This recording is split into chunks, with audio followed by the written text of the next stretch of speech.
Matthew chapter 13, verses 31 to 32, sabay-sabay ko natin basahin.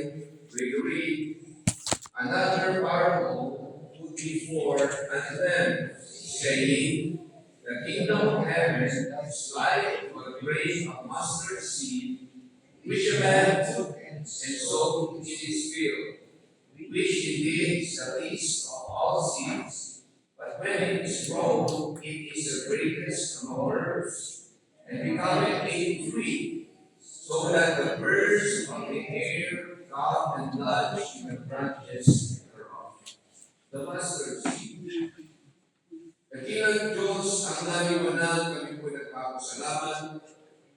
Bagaman ito po ay 2 verses lamang, pero napaka-langit, napaka-halaga, napaka-lawak, pwede po ma-applyan po ng Word of God rito. Kaya yung aming Holy Spirit ang yung panguna sa aming mag-aaral.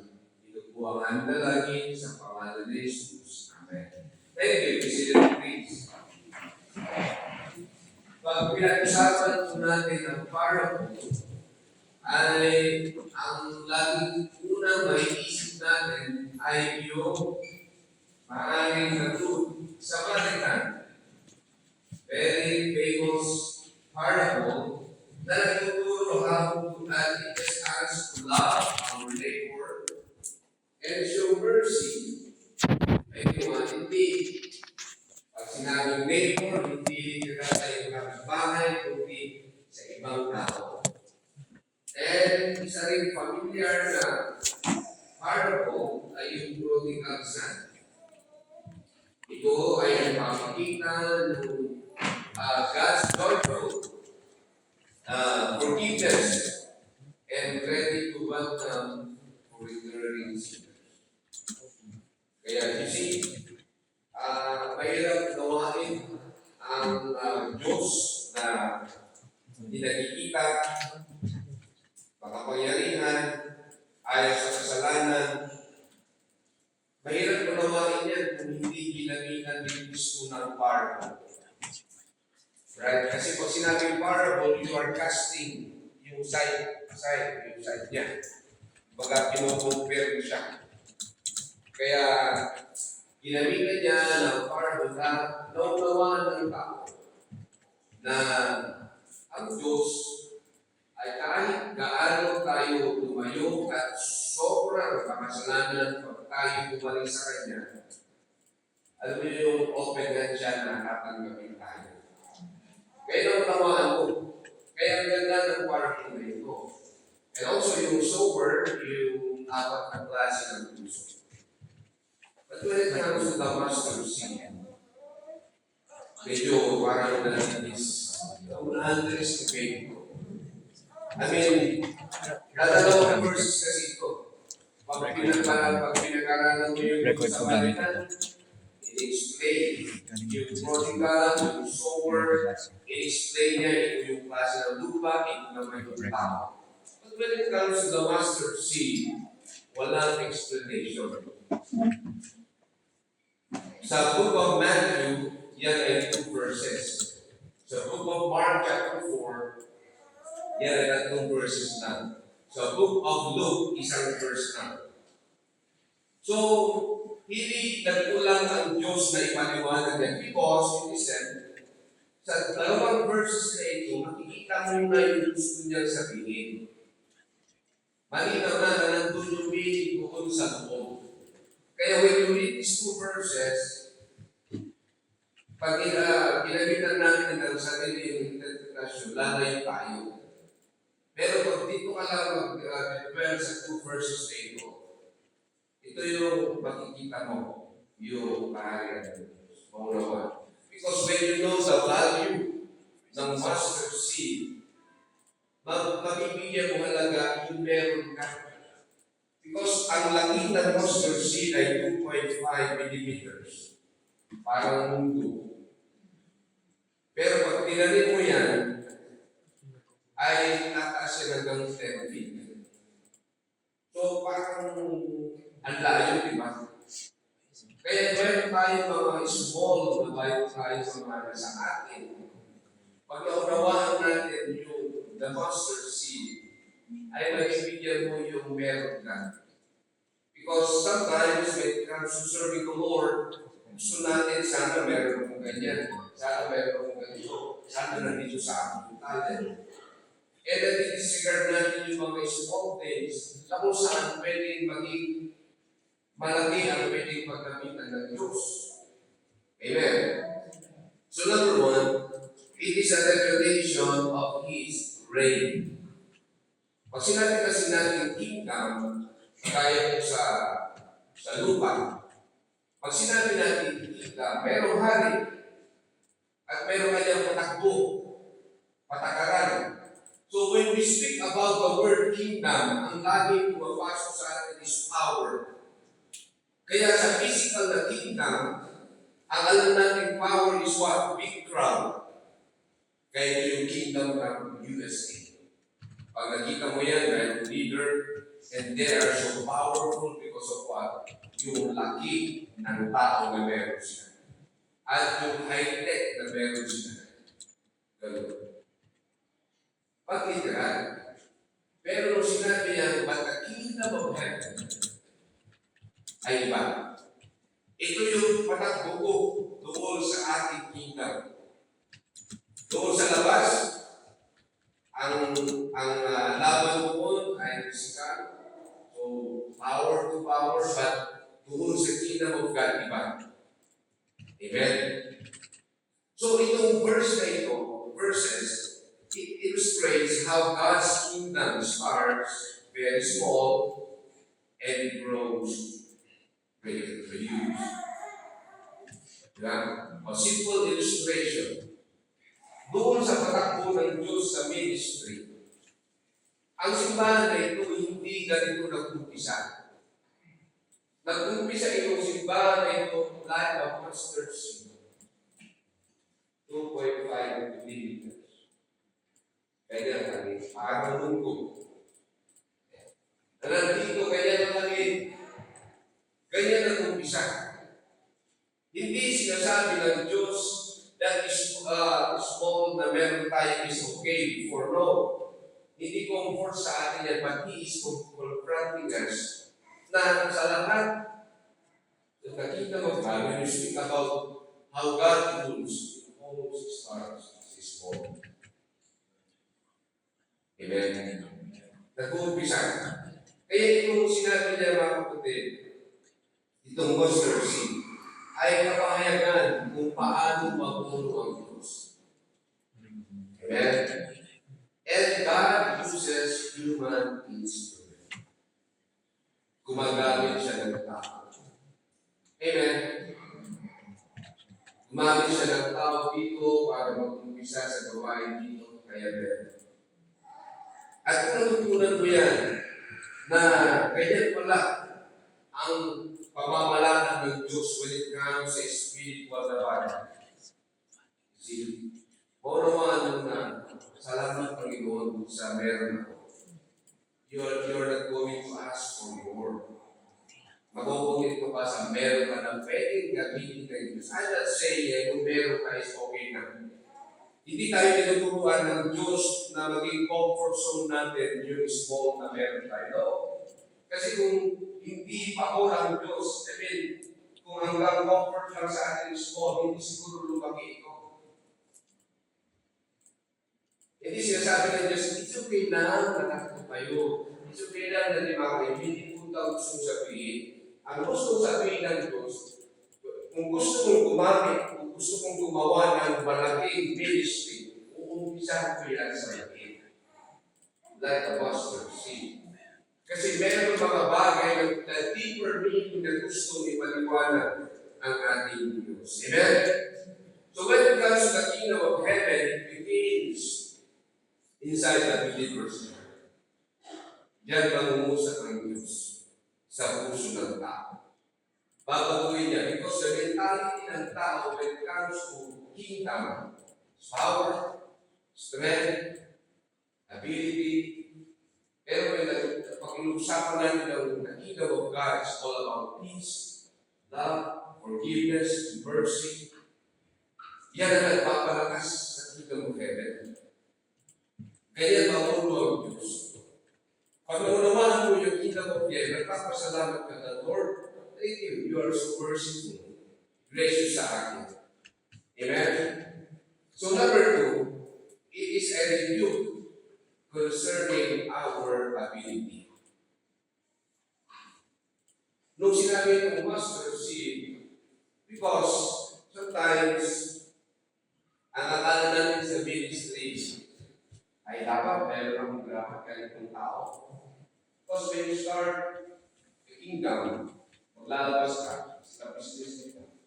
Kung gusto mo maging powerful, ay yung malaki, maraming tao. Amen?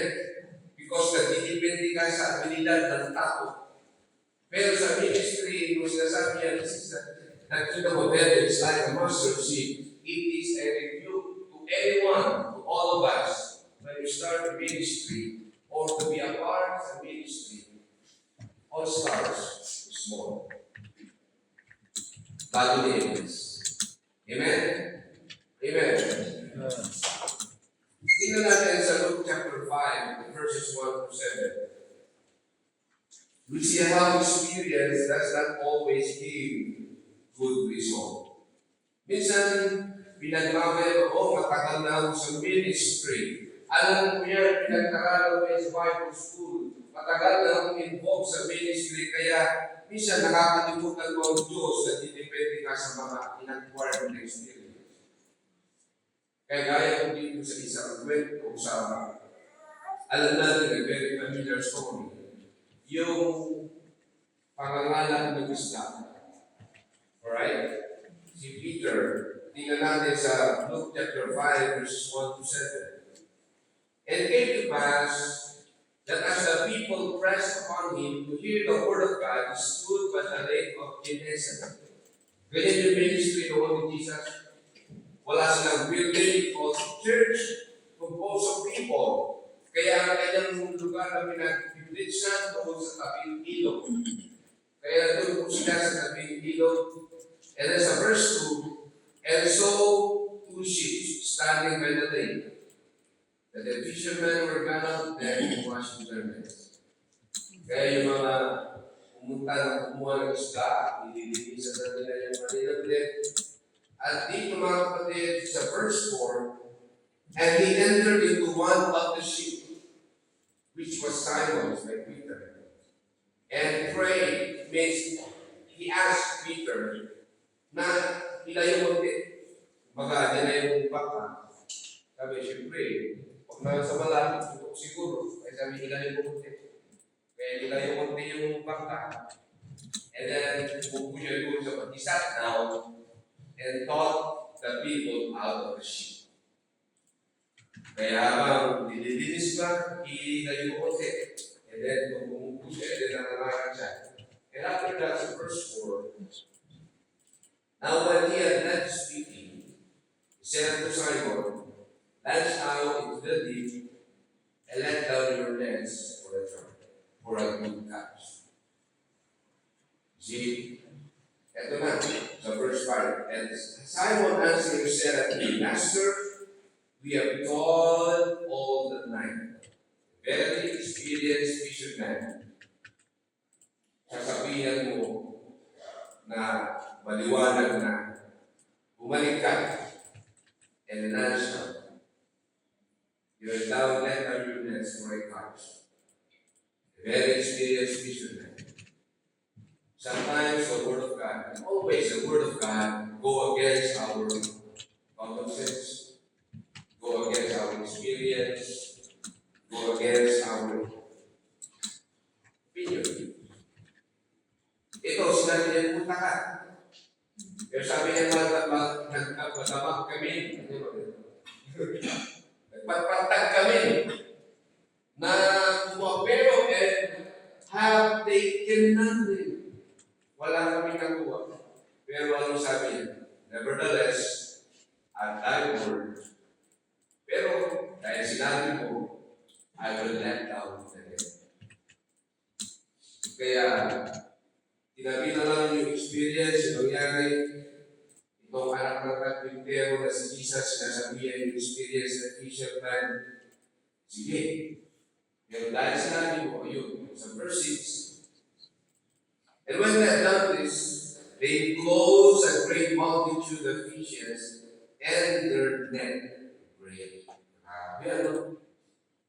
Iti sinunod na kakapsa, sobra itinado nga tanga nakalap na diliwas na. Kaya magpisangan, napupunit na yung kanilang net. A simple, a very small word from God.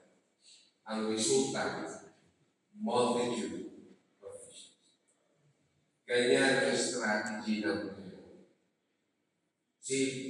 So tingnan natin mga kapatid. Sa verse 7, and they beckoned unto their partners, which were of the others. Siguro ko dyan. Ay, dito, tulungan niyo kami kasi marami na kami na bumulista. And that they should come and help them. And they came and filled both the ships so that they began to sink. Sobra. Kaya na nagagawa ng pagsunod. Amen? It is all about obedience rather than optimism. Pag sinabi kasi optimism, yun kung magamit natin yung mental attitude in hope and confidence that good things will happen in the future. Pero marami na tayong message, sana Panginoon, sana ganito. Pero, sabi niya, ubay ka lang. Obedience. Amen? Kaya pala itong mustard seed, number 1, pinapakita niya, is kung paano makakubig. Hindi lang sa ministry, sa gospel. Yung nag-umpisa siya sa 12 disciples, isa doon ay unas pa. Dalawang na. Ganyan, nag-umpisa siya sa ganyan. Hanggang lumaki, hanggang tayo ay nakako. You see? Amen. Itong simbahan natin, nag-umpisa lang na tayo yung tinutulungan. Pero ngayon, linis ng Panginoon, ginagamit na tayo simbahan, nag-spread na yung kindness. Saan nag-umpisa? Sa mga iilan lang na nag-iilan. Amen? Hindi mo lang kung nandito mabayo pa. Ganyan, nag-iilan na lang. See? Kaya ito, may mas pwede pang gawin ng Diyos. Amen? Kasi yan po ay ministry. Amen?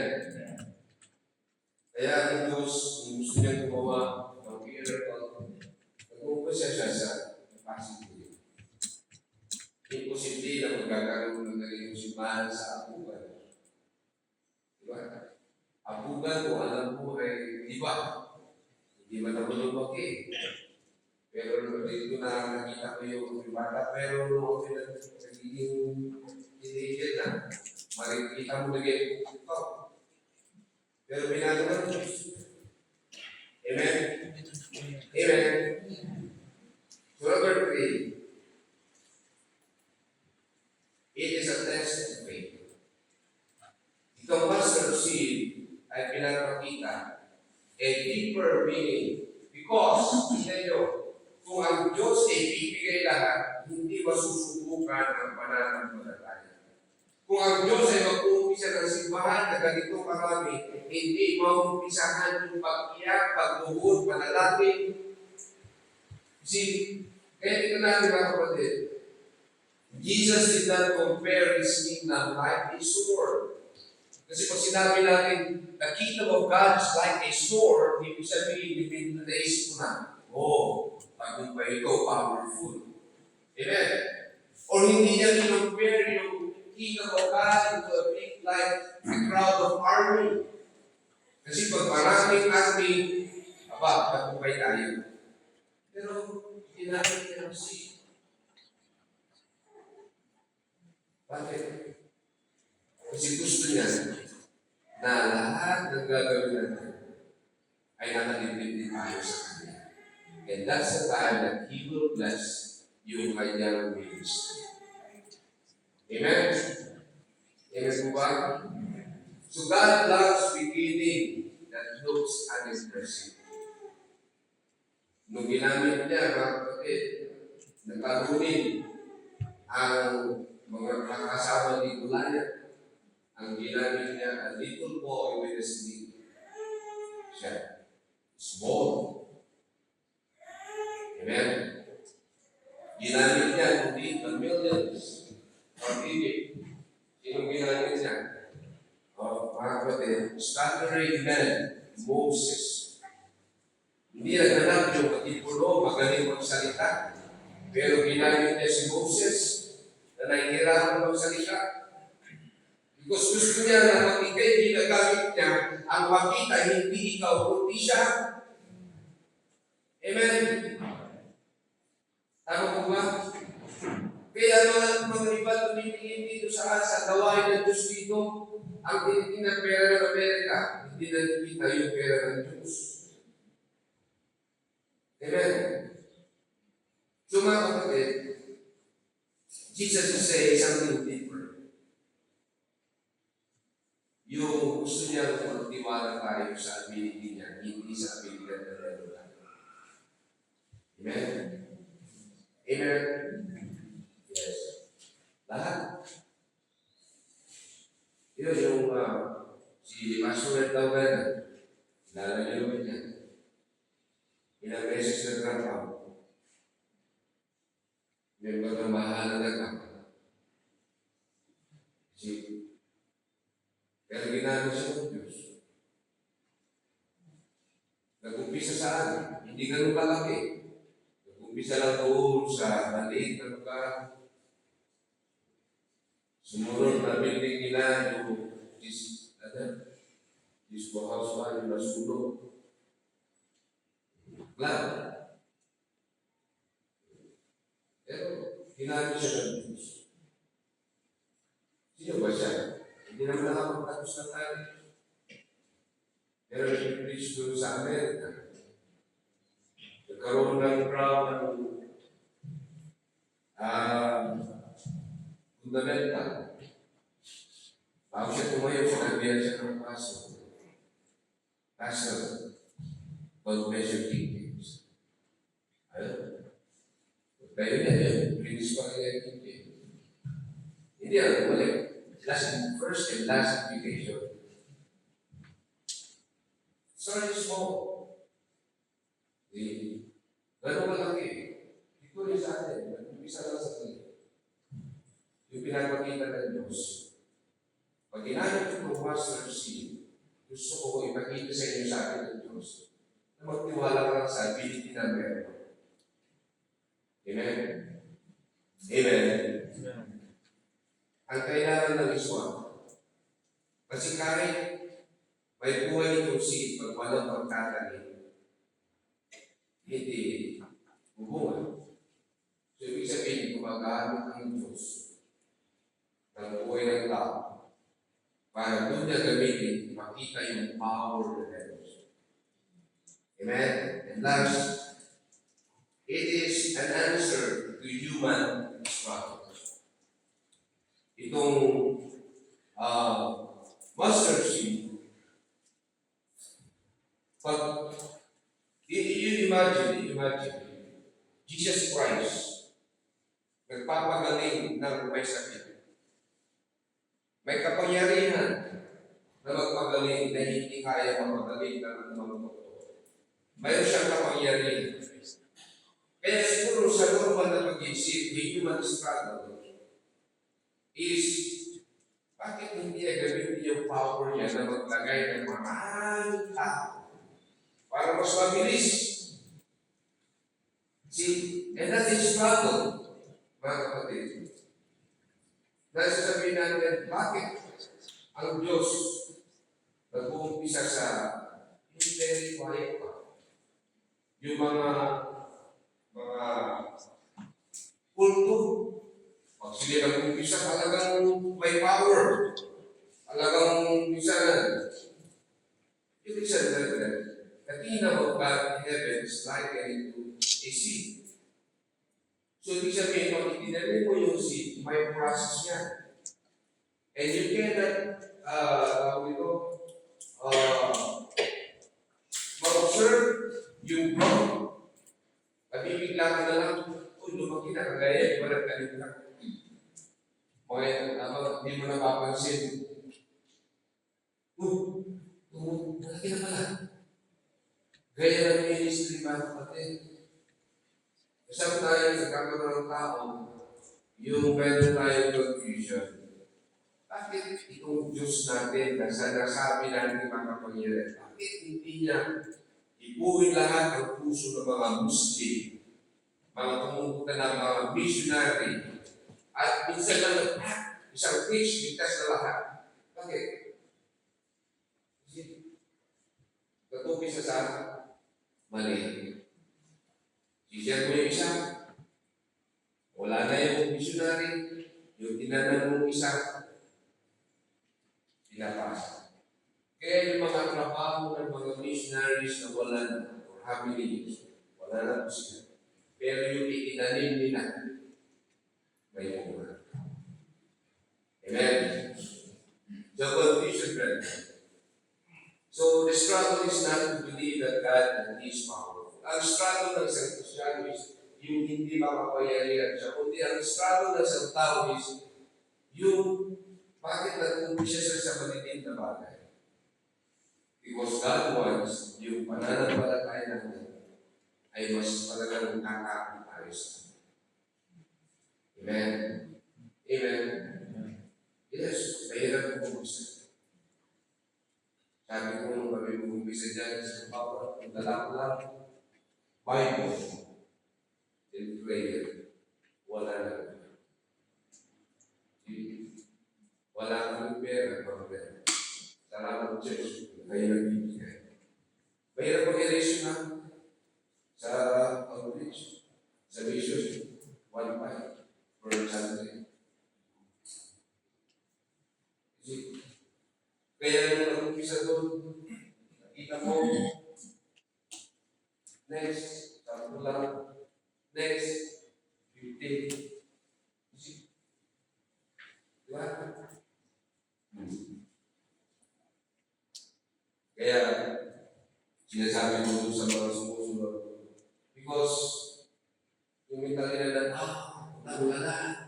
Dali mo rin, mapapagod na pala eh. Kaya ang ginagawa is, you just share the gospel, share the word of God.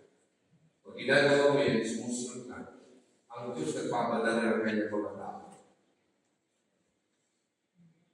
Experience sa ministry. Hindi lahat ng pastor sa church ay kanyang gamitin sa lahat doon. Yung meron ka na kaya sinasabi namin sa mga bago ng umisa, yung ayaw mo ng gawin, yun ang gawin mo. Hindi yung gagawin mo lang. Because God nag-i-start siya sa maliliit na bagay. Amen? And in visions, sometimes sasabihin natin, lalo ngayon tayo, voice instant, gear of instant, instant noodles, lalo na sa AI, mabilis na, wala ko sama niyan. Pero when it comes to the kingdom of heaven, we struggle to believe that God is working na wala tayo nakikita ng result. Ibig sabihin, nagdala na ang isip na yung struggle mo na nawawala na yung pag-check-up because matagal na ako nagsishare ng kaso, matagal na ako nag-iisip mo, pero paano walang nangyayari? Because pag tinanin mo yung seed, hindi mo agad aanay, bunga ka, no? You trust the process, may process mo yan. Lalabas sila, lalaki, stigas, and benta. Kaya din sa ministry. Amen? Kaya mga kapatid, napakalawag po. Kaya na hindi natin explain ang ating Panginoon si Kristo. These two verses. Because yung meaning na kanya, nandun na sa buo. That God starts, mali small, and through that small, doon niya gagamitin ang Hebrews. Pwede natin explain palawakin niya ba? Okay. Amen. Small prayer ay pwede palahin ang pagdadala siya. Because small prayer, tignan niyo mga kapatid, hindi sayang yung pag-pray mo. Diba?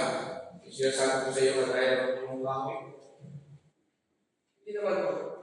Start dyan sa kalawa, pag isang kasama na itong makalabos. Ada ganyan mo, may pumapasok. Tatagay niya. Hanggang tumagal at kumbaga. Kaya every prayer, may pasok yan. Monday, Tuesday, hanggang darating na lang, bababagsak. That's the prayer. Amen? So simple, a quiet apology builds a strong relationship. Alam mo yung balit na paghingi ng apology, that is all. Hindi nakakaya. Pero ilalayo pa ng humility. Amen? Balit lang na paghingi. Apology, sa nagpunan. Kamali tayo, kulang tayo. Anong na-develop yan sa atin? Pagpapakumbaba. At yung pagkakapakumbaba, yung humility, madadala mo yan sa lahat. Pero sa umpisa pa lang naman hindi mo kaya humingi ng tawad. Mananail ang pride. Yun ang sisira sa atin. So napakalawak yung ibig sabihin. Pero maganda na sa mga maliliit na bagay, doon mo bibigyan na lang yung meron. So ano meron tayo? Hindi tayo magaling sa lahat, pero meron tayo ng isa lang na pwede mong gawin para sa Panginoon. It's also a reminder encouragement to our missionary Joshua. At punta niya doon sa Indonesia. It's not after a big crowd. Mag-umpisa siya sa small because that's the time yun yung lugar na pwede gawin siya naman. Amen? Amen. So, brethren, the masters, nakilang ito, salamat po sa paalala. Tulungan niyo po kami, Panginoon, na laging magtiwala ko sa iyo. Salamat, Panginoon, sa iyo pong salita. Na kailangan lang po namin ay sumunod po sa iyo mga sinasabi sa iyo. Panginoon, salamat sa paalala sa amin. Ito ang ating sa pangalan ni Jesus. Okay, so, may ako isama yung sa prayer yung personal prayer nyo, sa message, yung narinig ninyo. Salamat tayo sa prayer.